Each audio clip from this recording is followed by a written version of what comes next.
টাঙ্গাইলের ভূঁইয়াপুরে শিক্ষা প্রতিষ্ঠানগুলোতে নানা আয়োজনে শহীদ বুদ্ধিজীবী দিবস পালন করা হয়েছে।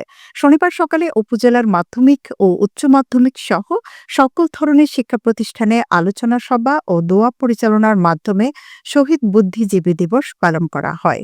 এর দ্বারা ধারাবাহিকতায় উপজেলার গোবিন্দদাসী উচ্চ বিদ্যালয়ে শহীদ বুদ্ধিজীবী দিবস উপলক্ষে আলোচনা সভা ও দোয়া মাহফিল করা হয়। সকাল 10টায় বিদ্যালয় প্রাঙ্গণে এই দোয়া মাহফিল ও আলোচনা সভা অনুষ্ঠিত হয়। অনুষ্ঠানে গোবিন্দদাসী উচ্চ বিদ্যালয়ের ভারপ্রাপ্ত প্রধান শিক্ষক বিনয় কৃষ্ণ বসাকের সভাপতিত্বে অত্র বিদ্যালয়ের শিক্ষক শিক্ষিকাগণ বক্তব্য রাখেন। এ সময় গোবিন্দদাসী সরকারি প্রাথমিক বিদ্যালয়ের শিক্ষক শিক্ষিকা, কর্মচারী ও ছাত্রছাত্রীরা উপস্থিত ছিলেন। আলোচনা সভা শেষে দোয়া পরিচালনা করেন গোবিন্দদাসী উচ্চ বিদ্যালয়ের সিনিয়র মাওলানা আলহাজ মোহাম্মদ শহীদুল ইসলাম।